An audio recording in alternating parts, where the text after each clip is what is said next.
నేను చెప్తానే ఉన్నా పొద్దు మాపు కూలర్లు నడుచుడేనాయే ఫ్యాన్లకు రెస్టే లేదు కరెంటు బిల్లు ఎట్లా కట్టాలే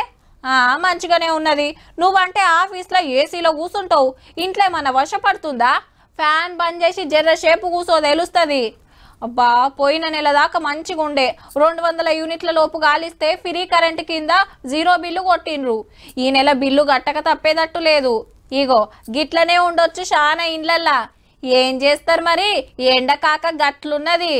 ఎండ దెబ్బకు తుకతుక ఉడుకుతుంది తెలంగాణ వడదెబ్బతోటి ఇప్పటికే 19 మంది జీవిడ్చిండ్రంటే చూడుండ్రిగా ఎండ సురుకులు ఎట్లున్నాయో ఆదిలాబాద్ ఆసిఫాబాద్ నిర్మల్ నిజామాబాద్ జగిత్యాల మంచిర్యాల రాజన్న సిరిసిల్ల జిల్లాలకు రెడ్ అలర్ట్ పెట్టిండ్రు వాతావరణ శాఖోళ్ళు ఈ జిల్లాలల్లా 45 డిగ్రీల ఎండ కొడుతుందట కడమ జిల్లాలల్లా 40 డిగ్రీల ఎండతోటి ఆరెంజ్ అలర్ట్ నడుస్తుంది పగటిపూట ఎండ తీవ్రత 40 డిగ్రీలు దాటింది కాబట్టి అదే స్థాయిలో రాత్రిపూట కూడా కనిష్ట ఉష్ణోగ్రతలు అనేవి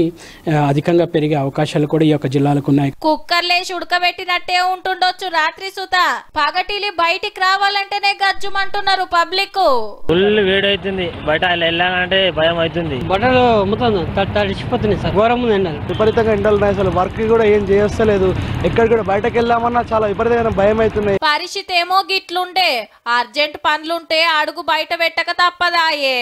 హాస్పిటల్ వెళ్ళాలండి హాస్పిటల్ తీసుకెళ్దామని వచ్చినాం డ్యూటీలకు ఎట్లా పోతుండ్రో గాని కరువు పని చేస్తోళ్ళదైతే చిన్న గోస కాదు నీళ్ళు లేవు ఏం లేవు 10 ప్లేసులు లేదు ఏం లేదు ఏం లేదు ఇంకో 2-3 వద్దులు ఇట్లనే ఉంటదట పోరలు పెద్ద మనుషులు అస్సలు బయటికి వెళ్ళకుండ్రి ఎండాకాలం వెళ్లేదాకా ఎవ్వల జాగ్రత్తలు ఆళ్ళుంటే మంచిది.